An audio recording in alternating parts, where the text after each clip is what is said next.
criar uma aplicação Next.js que eu já criei a aplicação e a gente vai estruturar ela de uma maneira que a gente consiga trabalhar daqui para frente.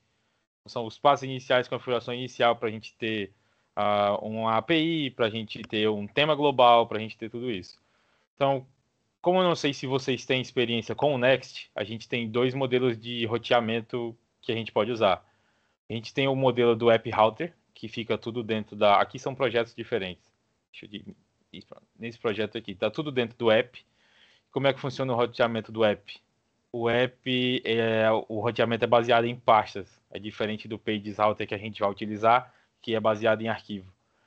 Então, quando eu quero criar uma rota de uma página nova, uma aplicação Next.js, isso aqui é uma aplicação crua, eu só criei uma rota para mostrar para vocês. Eu criei uma rota de produtos, então eu vou lá entrar no meu localhost 3000/products. Quando eu crio o meu arquivo page, e eu preciso criar o meu arquivo page dentro de cada rota, eu vou criar essa rota do products aqui. E dentro dessa minha pasta products, eu quero esse ID, que é quando eu quero criar uma rota dinâmica. Então vamos pensar, se a gente pensar no contexto de uma loja, por exemplo. A loja tem um sapato, e tem uma calça, e tem uma blusa, e tem um boné, e qualquer coisa, e a gente não vai criar uma página para cada produto. Isso é uma página dinâmica. Então, quando eu quero dizer que uma página é dinâmica no Next.js, utilizando o App Router, o que eu faço é criar uma pasta dizendo qual é o parâmetro que é dinâmico, e dentro dessa pasta eu crio outro page.txt que eu estou usando no TypeScript. E aqui, dessa maneira, é como eu posso ir buscar esse ID, que vai ser a minha URL. Então, vamos dizer que é o não sei, albay.pt/products/123, que é o ID do meu produto. Fazendo dessa maneira, eu consigo ter o meu ID e eu posso usar esse ID para aí sim conseguir os detalhes do produto por completo.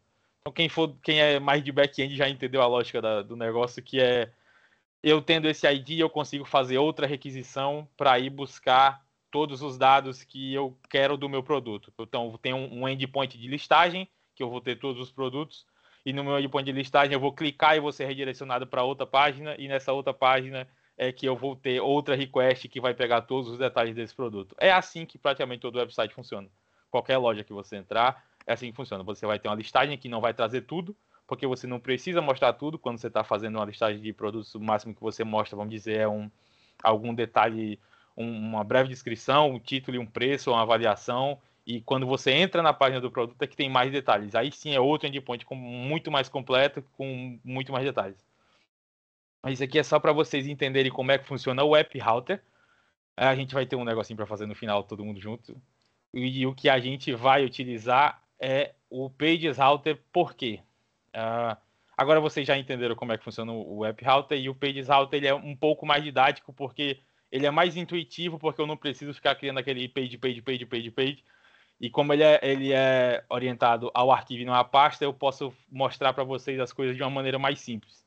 Então, na minha estrutura normal, como eu tenho no Pages Router da mesma maneira, eu venho aqui no meu app, que lá é o meu layout, isso aqui é o que vai renderizar o meu root, que vai renderizar a minha aplicação inteira.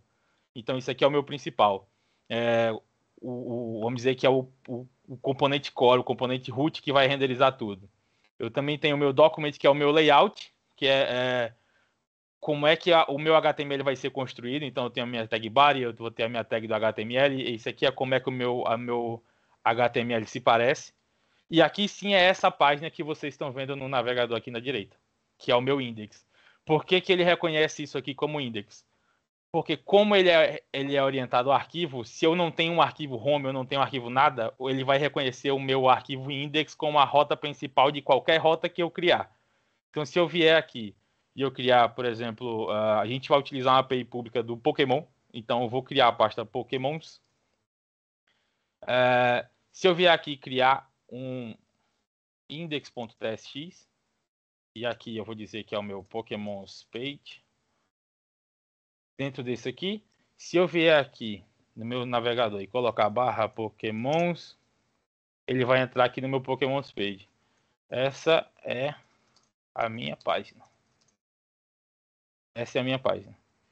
O meu servidor já está rolando, por isso eu consigo acessar e alterar e ver no TurboPack já o que é que está acontecendo. Eu tenho duas maneiras de fazer isso. Eu posso criar minha pasta Pokémons e criar um index dentro, ou eu posso deletar isso aqui. vai dar um 404, que é padrão do Next, que ele já implementa pra gente. E dentro da minha pasta Pages, eu criar só o Pokémons.tsx. E aqui, de novo, eu faço o meu Pokémon. Escrevi errado.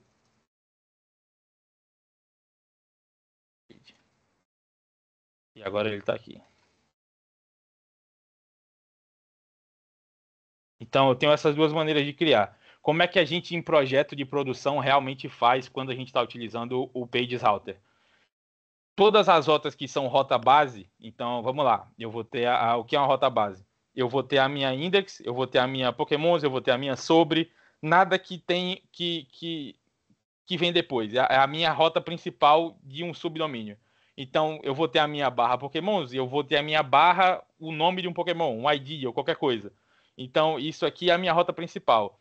Rotas principais, normalmente nos projetos que a gente utiliza o Pages Router, a gente deixa no contexto principal da pasta Pages. Então, aqui, se eu vou criar outra página, aqui seria um sobre. Então, vamos lá, seria um about.txt. Então, about page. Então, páginas principais ficam aqui. Se eu vou criar um subdomínio para uma página, eu posso, aí normalmente o que a gente faz é criar a pasta. Então o que eu estou dizendo é que esse aqui é o subdomínio da minha página Pokémons que eu já tenho. E aqui eu vou criar a minha rota dinâmica, que cria da mesma maneira que a gente criou no App Router que eu mostrei para vocês, entre colchetes e o nome do parâmetro que eu quero. Então, se eu estou passando o ID aqui, como ele é orientado ao arquivo, e lá é orientado à pasta, esse nome aqui é o nome do parâmetro que eu estou passando para quando eu for utilizar. Então, se eu passar ID aqui e lá eu quiser pegar name, não vai funcionar, porque aqui eu estou passando ID. Eu posso lá na frente, no outro arquivo, se eu quiser chamar o ID de name, é comigo, mas quando eu tentar buscar por name, não vai existir. Só existe o ID, porque é o mesmo nome que eu dei para o arquivo.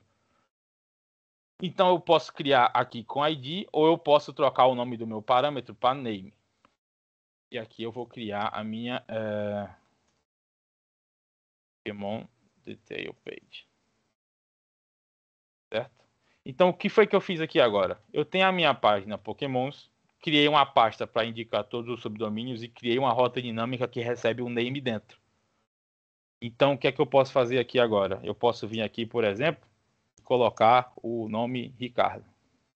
Isso não quer dizer que o Ricardo é um Pokémon. Isso só quer dizer que isso é só um exemplo. A gente está aqui. Então, o que eu posso ter aqui, eu vou usar o meu router, que já é do meu Next também, que me dá todas as propriedades que eu tenho do Next. Vou mandar um console log nesse router para a gente ver o que é que tem nele aqui. E a gente vir aqui, dentro do meu router, vocês conseguem ver bem aqui, se eu aumentar o tamanho? Tenho várias informações aqui do meu router, incluindo a URL completa, tirando a URL base do meu projeto, lógico. Então, aqui é localhost, mas vamos dizer que seria albay.pt/pokémons/ricardo. O meu SPF é a minha URL que não inclui o padrão. E o mais importante que a gente tem aqui é na minha query. Pode ver que aqui na minha query eu tenho o parâmetro name, que é o mesmo nome que eu dei para o meu arquivo da minha rota dinâmica. Então, se eu trocar isso aqui por ID, o nome do arquivo por ID e df5 aqui, vai trocar esse dentro da minha query, não existe mais o parâmetro name, vai existir o ID. Então, o que é que a gente pode fazer com isso aqui? O pessoal do backend já entendeu. Vamos dizer aqui o Pokémon name. Eu vou trazer isso que vem do meu router, do meu query e do meu name, que é o parâmetro que eu dei. Então, aqui agora tudo que eu preciso fazer é renderizar o meu Pokémon name. E aqui eu vou ter Ricardo. Então, se no lugar de Ricardo eu passar Ian, o meu query agora tem o nome Ian aqui dentro da minha página. E aqui agora, como eu tinha mostrado para vocês antes, como a gente tinha comentado, agora eu posso usar esse meu Pokémon name para fazer a request que eu quiser. Então, interessante. Então, o que eu estou dizendo para vocês é que eu aqui na minha página principal, eu poderia ter alguma coisa como uma lista, certo? Eu poderia ter uma lista que seria um array. Dentro desse array vão ter vários objetos que vão ser os meus pokémons. Então, não sei, eu poderia dizer aqui foto, alguma coisa desse tipo, e passar uma string da foto, esse tipo de coisa. Mas vamos colocar com os nomes, não sei. Vamos colocar aqui um Pikachu, não lembro mais. Vou colocar aqui um Charmander. A gente tem a minha lista de Pokémons. Então aqui, agora a gente podia renderizar a minha lista aqui dentro do meu componente.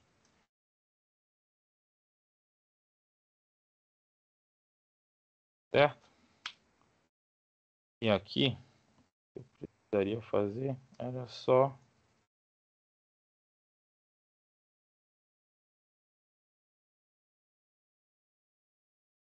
fazer um map. Esse map eu vou receber um Pokémon.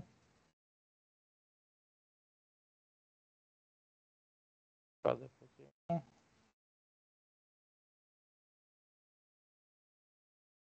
Passar um name. Antes da gente dar o save e mostrar aqui, alguém sabe por que isso aqui tá com esse erro embaixo já? Sem eu mostrar o que é o erro, que se eu passar o mouse em cima eu vou dizer o que é. Eu consigo renderizar a minha lista normal, isso aqui não tem nenhum problema e ele me mostra.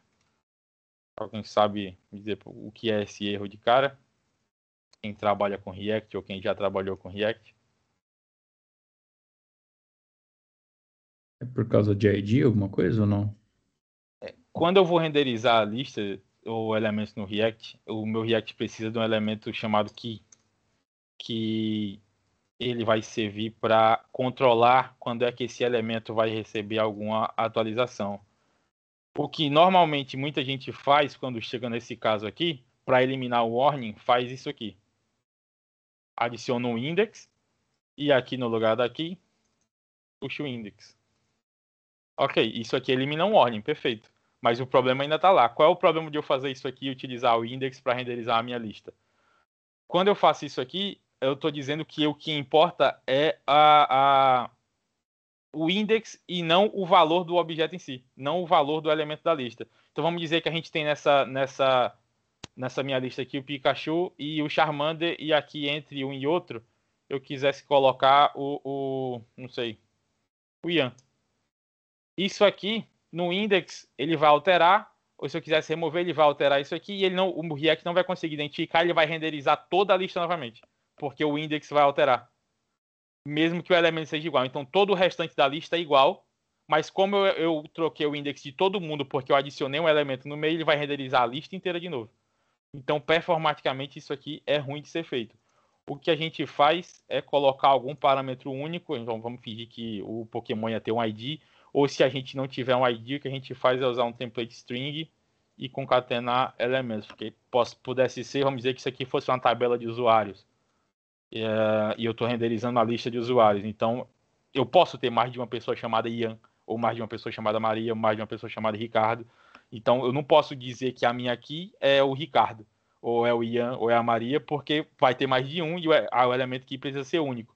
Então, a gente pode concatenar isso aqui com, vamos dizer, o nome com o ID que a gente não tem, poderia ser o index aqui. Mas algum elemento único para a minha lista. Então, a gente pode ter uma lista de Pokémons que a gente pode renderizar, e ia ser legal se a gente pudesse enviar o meu usuário utilizando essa lista para dentro daquela página que a gente já criou, né? Então, para fazer isso, eu iria adicionar um link aqui. E aqui sim, dentro desse link, eu ia colocar o meu Pokémon Name. O link é como se fosse o equivalente a tag A, só que com as alterações que o Next precisa para funcionar bem dentro do framework.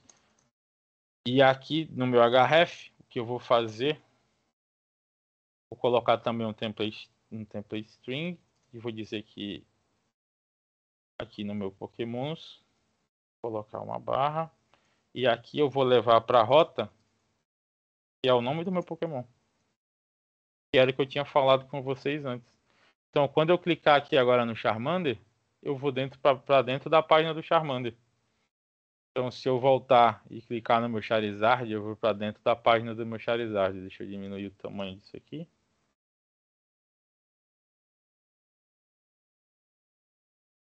Para vocês da página.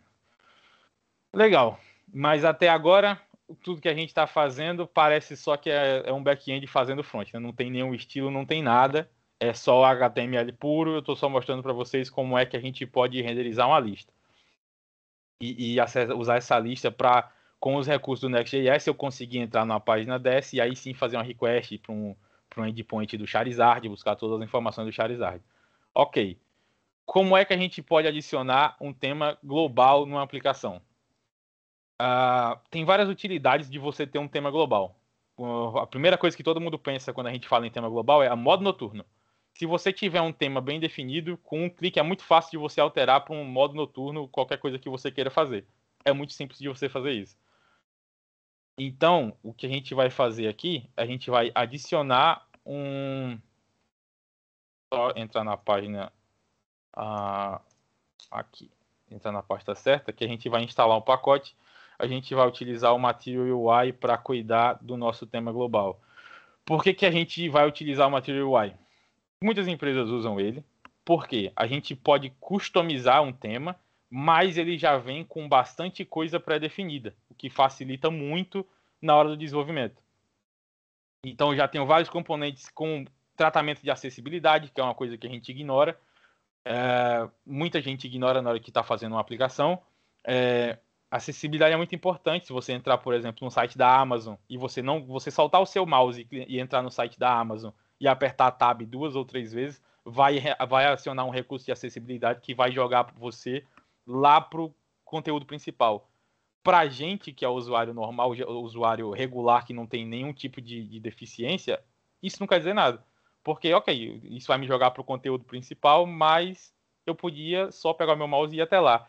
Mas para quem utiliza, e são muitas pessoas que utilizam, para quem utiliza a internet sem usar o recurso do mouse, porque não pode, esse recurso de jogar a gente lá para frente, lá para o conteúdo principal, ajuda demais, porque para pensar a quantidade de tab que um usuário ia ter que apertar para pular todos os links do cabeçalho, todos os links do início da página, todos os links do menu principal, até chegar no botão que ele quer para comprar. Então, a Amazon, pensando em vender, claro, adiciona um recurso de acessibilidade que facilita o usuário a executar a compra. Então, a gente utilizando o Material UI, ele já tem vários recursos que já vem com esse tipo de coisa feito para a gente. Então, eu instalei aqui o Material UI e todas as dependências que ele precisa, que é o Emotion e o Styled. E o que é que a gente vai fazer? Aqui dentro da minha pasta Source, eu vou criar uma pasta tema. Bem simples, pessoal. E dentro do meu tema, eu vou criar só um arquivo tema.ts. O que eu vou fazer com isso aqui? Eu vou exportar uma variável que cria um tema para mim. Tema é um método do meu Material UI. O Material já dá um tema pré-definido, que vocês podem olhar na documentação, que já tem várias variáveis de espaçamento, de breakpoint, de cor de fonte, de tamanho de fonte, de tudo que vocês imaginarem, ele já vem com o tema default. Então, dentro do nosso tema, a gente só precisa explicitar o que for diferente do que o Material UI dá pra gente. Então, o que é que eu quero que seja diferente? A minha cor primária, que vem dentro do palette, que é a minha paleta de cores, eu quero que a minha cor primária principal seja um rosa. Rosa, é. E a minha cor de contraste seja um branco. A cor principal é o rosa e o texto que contrasta no rosa é o branco. Então eu estou criando um tema que ele vai utilizar tudo que o Material UI provê para mim e eu tô sobrescrevendo só o que me interessa, que é só dentro da paleta de cores, na cor principal, eu estou mudando só a cor primária. Ok, a gente criou um arquivo de tema, criou o tema com o Material UI e como é que nossa aplicação vai saber que esse tema existe dentro dela? A gente vai vir aqui no nosso app e todo mundo que já utilizou um context sabe que é exatamente isso que a gente vai fazer. Eles disponibilizam para a gente um context que é o Team Provider. E aqui dentro desse Team Provider eu só preciso passar uma variável tema, e esse tema que vai ser utilizado pelo Team Provider é o tema que a gente criou. Então eu estou importando o meu tema lá da minha pastinha tema, que foi a que a gente criou junto. Então só com isso aqui agora eu tenho um tema global que funciona na minha aplicação inteira. Então, se eu vier aqui na minha pasta source, criar uma pasta components, e aqui dentro eu criar outra pasta que vai ser o meu Pokémon List. E aqui sim eu vou criar o meu Pokémon List.tsx. Eu vou transportar toda aquela lógica que eu tenho aqui dentro da minha página. Esse é o próximo passo que a gente vai fazer. Normalmente nas aplicações de produção, a gente tenta deixar os arquivos de página o mais limpo possível de lógica de negócio. Porque a gente vai importar estilo, a gente vai importar state, vai usar local storage. Então a gente só evita. Não é que você não pode, você pode fazer isso. Mas no longo prazo, quanto mais a aplicação cresce, mais fácil fica disso aqui ficar muito perdido.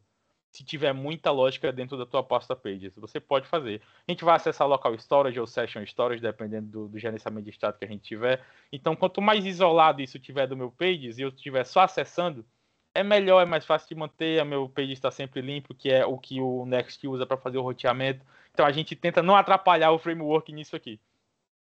Eu vou pegar a minha lógica disso aqui e vou jogar toda para cá. Ok. Inclusive a minha lista.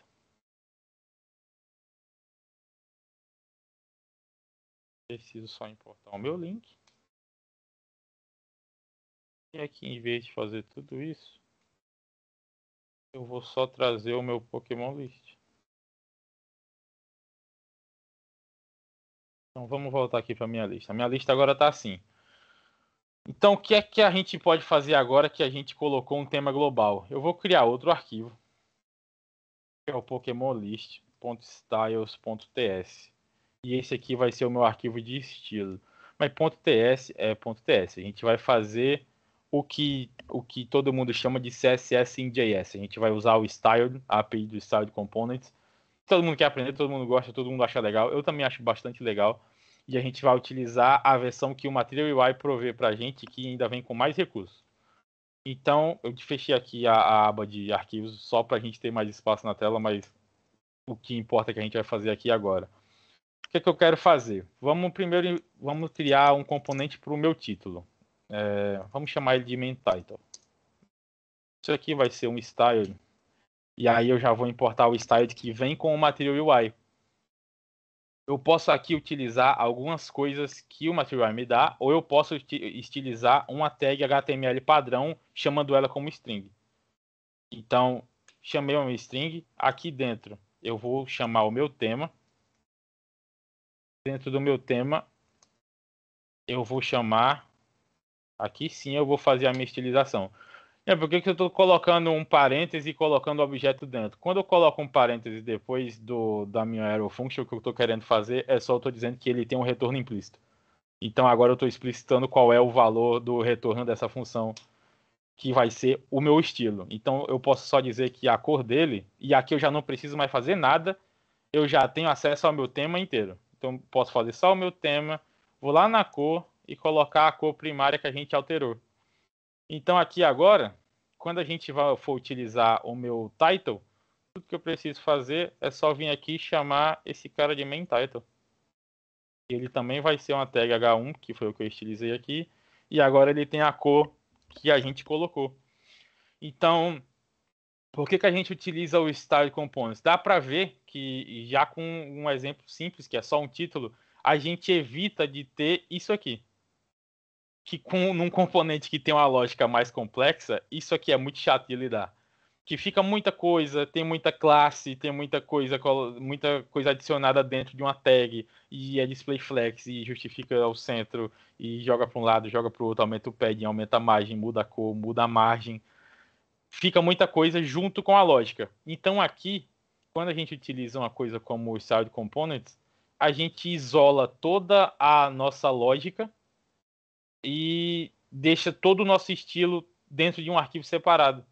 E a outra vantagem disso aqui é, a gente está aqui dentro do nosso Pokémon List e eu criei o meu main title aqui.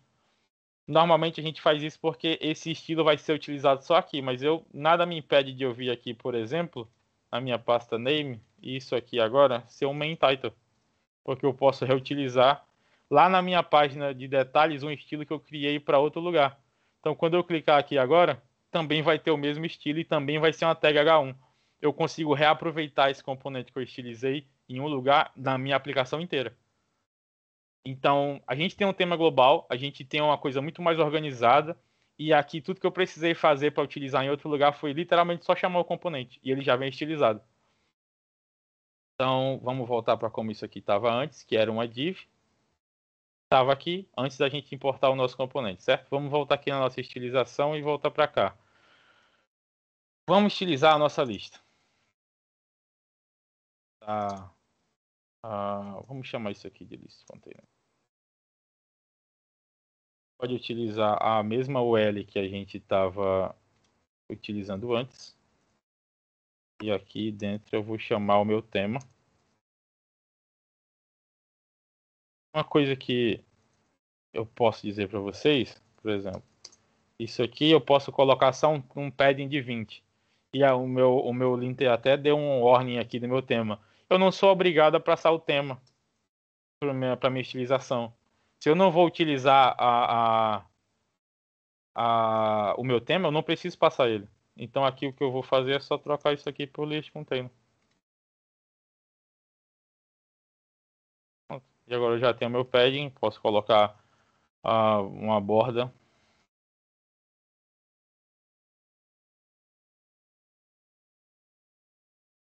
Coloquei.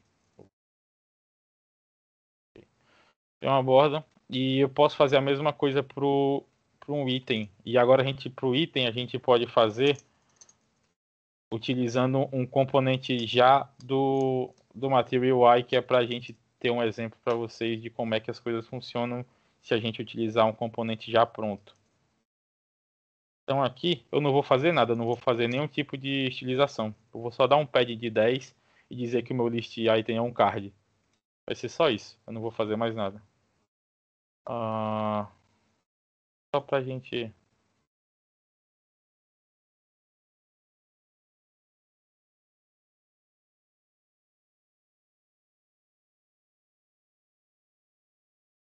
Aqui o que falta é uma margem. Eu posso tanto utilizar números, dá para ver que o card já tem um... Vou colocar uma cor de background. Tá mais fácil de ver. Eu preciso passar. Se eu vou usar o tema, eu preciso passar ele.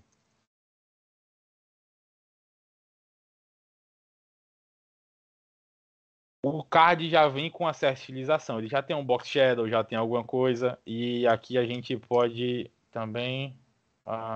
contraste. Falta vírgula.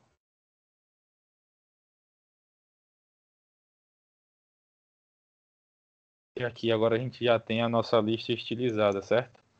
Outra coisa bacana que dá para fazer com o Style Components normal e também a versão de dentro do Material UI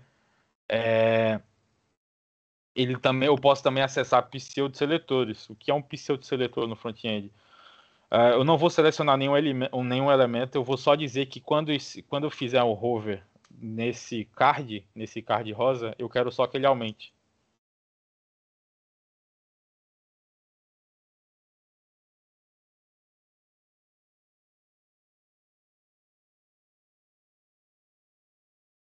Então, eu posso usar pseudo-seletores e ele está assim porque eu não coloquei nenhum transition. O transition, pessoal, que faz a minha propriedade de CSS ficar mais suave para quem está vendo. Normalmente 400 milissegundos é o suficiente. Então só isso aqui em um tamanho um pouco menor já fica um efeito muito mais suave para quando o usuário fizer um hover e colocar o mouse em cima. Então, bacana. A gente só com os elementos do Material UI a gente está utilizando um tema global e a gente pode fazer o que a gente quiser. Qual seria a outra parte bacana agora que a gente podia fazer? Que a gente está utilizando essa lista, ela vem só de uma variável que a gente criou. Que seria legal da gente fazer se essa lista viesse de uma API de verdade, né? Se a gente pudesse realmente fazer uma request. Então o que a gente vai fazer agora é utilizar o... Qual é esse aqui? Esse aqui. A gente vai utilizar o React Query e o Axios para fazer o gerenciamento e para fazer a nossa requisição. Porque o React Query ele é só um gerenciador de requisições, ele não faz a requisição para ti. Mas é uma boa maneira da gente conseguir organizar as nossas requisições. Então a gente tem o nosso o component list aqui. Vou instalar duas coisas aqui. Primeiro de tudo é o Axios. Vamos instalar esse pacote. Para quem chegou um pouco depois, a gente criou esse projeto do início. Não tem nada instalado nele. Todos os pacotes que a gente está utilizando, a gente está instalando aqui enquanto a gente precisa, na hora é on demand. E além disso aqui, o que a gente vai instalar é o React Query, que é da Tanstack. React Query.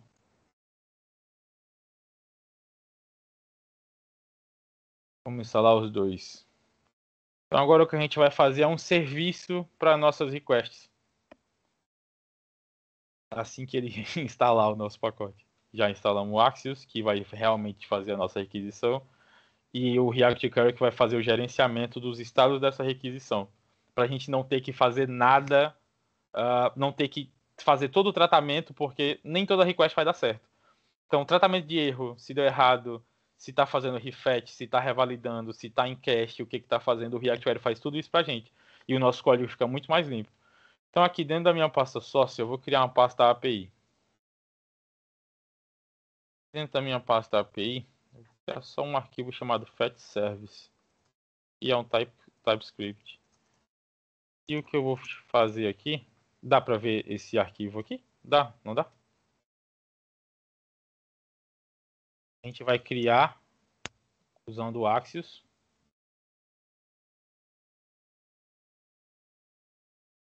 vai criar uma base URL, que vai ser a nossa base URL da nossa API que a gente vai utilizar, que é a API do Pokémon. Eu já tenho essa URL salva aqui.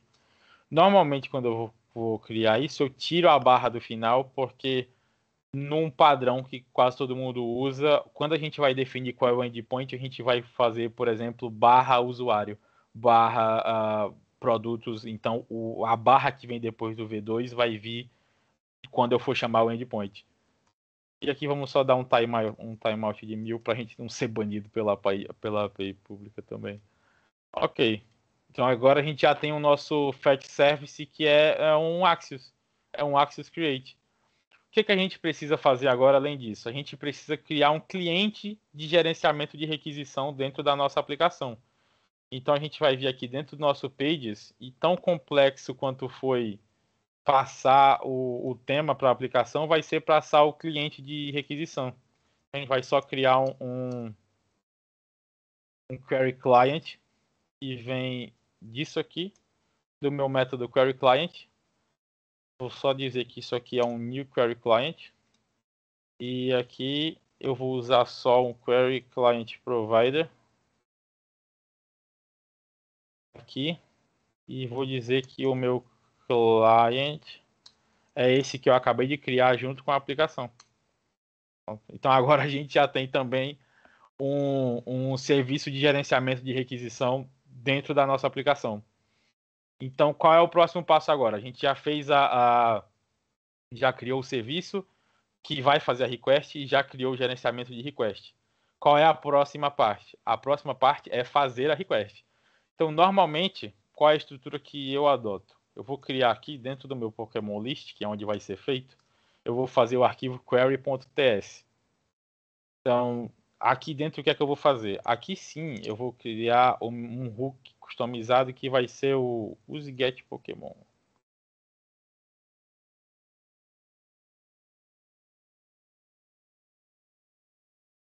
Ok. Isso aqui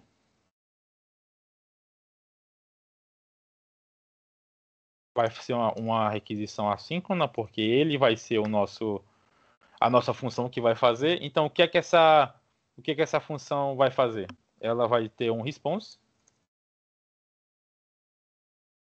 vai ser um fetch service.get lá na URL barra Pokémon.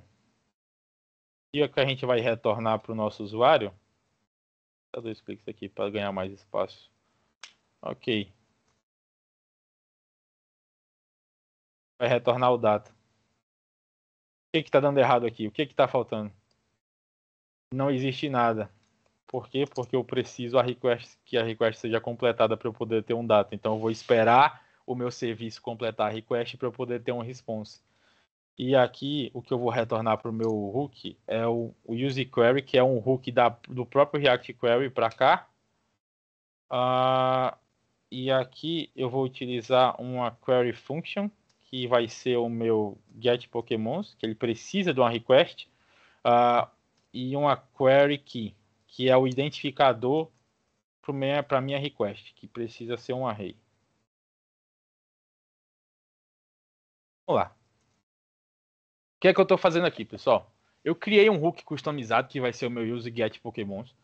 Dentro desse meu hook customizado, o que é que eu estou fazendo? Eu estou fazendo uma função que vai buscar os dados da minha API de verdade, porque eu estou usando o meu fetch service, lá no meu endpoint de Pokémon, e vai retornar esse response.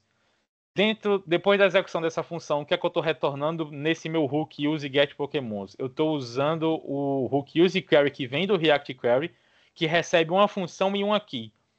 Para que essa key serve? Eu não criei eu criei um identificador, eu criei um client de gerenciamento de requisições.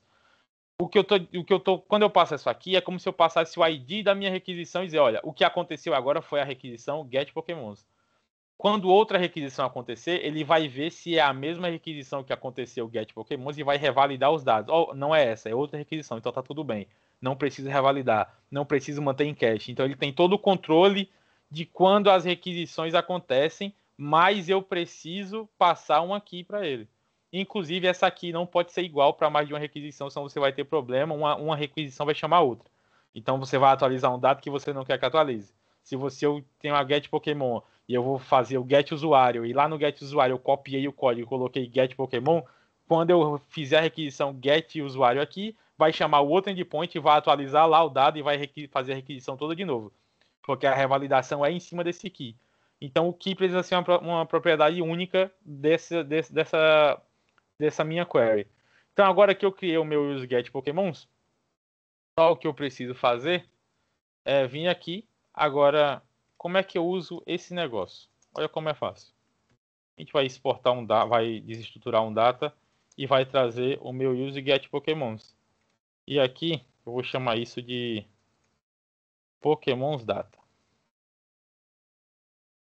E aqui vamos dar um console nesse Pokémons Data, o que ele está trazendo para a gente. Certo?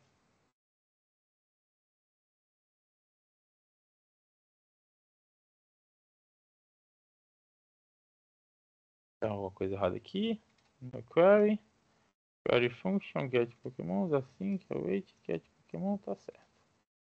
E aqui, use get Pokémon, tá tudo certo. Quebrei o servidor.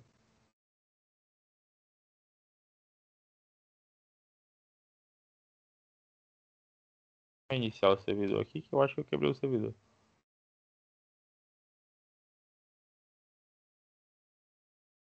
Pronto.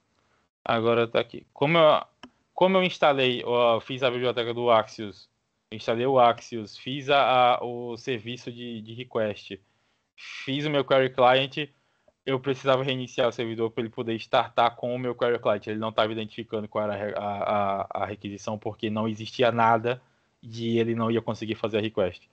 Então, observe que eu tenho undefined e undefined, e aqui eu tenho um Pokémon Data que vem com o results, que vem, isso aqui agora já está chamando uma API de verdade. Então agora a gente já está chamando a API pública de Pokémons. Então, simples assim, eu consegui utilizar o Pokémon Data e buscar com uma linha e uma query, eu consigo buscar e o meu código fica super organizado. É muito fácil de manter, muito fácil de entender o que ele está fazendo. Então a gente pode só deletar esse Pokémon List aqui agora.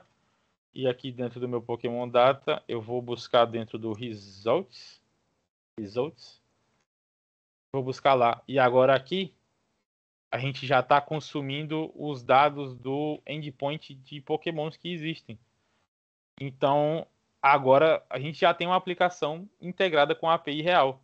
Esses erros que ele está me dando aqui são erros de tipagem, porque normalmente o que é que a gente faz? A gente define um contrato da API para o front-end. Então eu saberia qual é o tipo de dado que esse Pokémon iria me trazer. Então o que seria a minha listagem de Pokémons aqui? Cada Pokémon desse seria, eu poderia criar uma interface aqui, por exemplo. Criar uma interface aí Pokémon, e eu estou vendo que dentro de cada Pokémon eu só tenho um name, que é uma string, e uma URL, que é uma string. Normalmente esse contrato é definido na API, a gente já recebe isso aqui. E tudo que eu precisaria fazer é dizer que isso aqui é do tipo Pokémon. Então eu já consigo tirar esse erro daqui. E agora eu tenho só o index, que eu também não preciso mais, que eu posso utilizar só o Pokémon Name, que agora eu sei que cada Pokémon Name é único. Ok, então agora a gente não tem mais nenhum erro de tipagem. A gente definiu uma interface que tem um nome, uma URL, que é exatamente o que o endpoint está mandando para a gente. Mas normalmente em aplicações a gente não faz isso dessa maneira. A gente recebe do Swagger, a gente define tipagens fora, a gente não define dentro do componente. Isso aqui viria de outro lugar.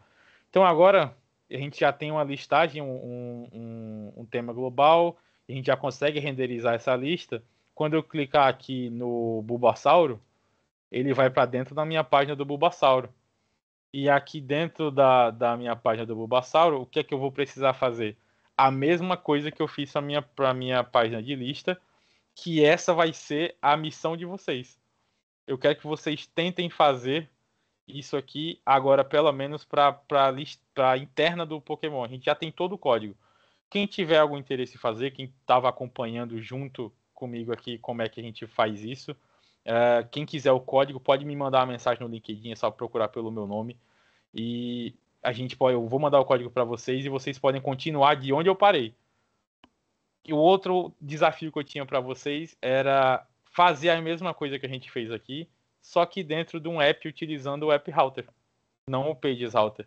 Então, é continuar o que eu fiz aqui, utilizando o Pages Router para a interna, para essa página da listagem para a listagem do Pokémon, e refazer a mesma coisa que a gente fez para essa aplicação, refazer para o App Router. A lógica é a mesma, mas a única maneira da gente aprender isso aqui de verdade é fazendo. Não adianta vocês verem, só me ver aqui fazendo isso aqui durante uma hora e ok, agora eu já sei criar uma aplicação Next.js, porque tem coisas que só aparecem quando a gente está tentando fazer.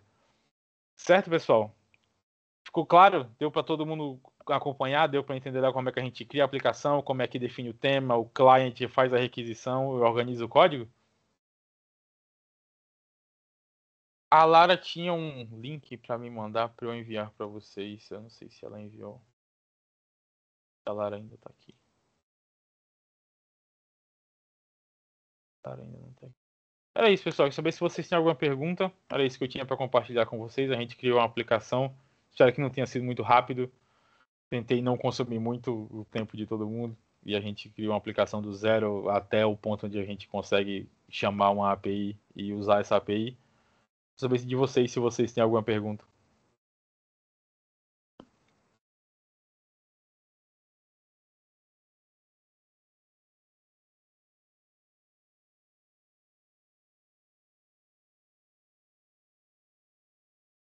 Então, tranquilo? Ok, pessoal, era isso que a gente tinha para fazer.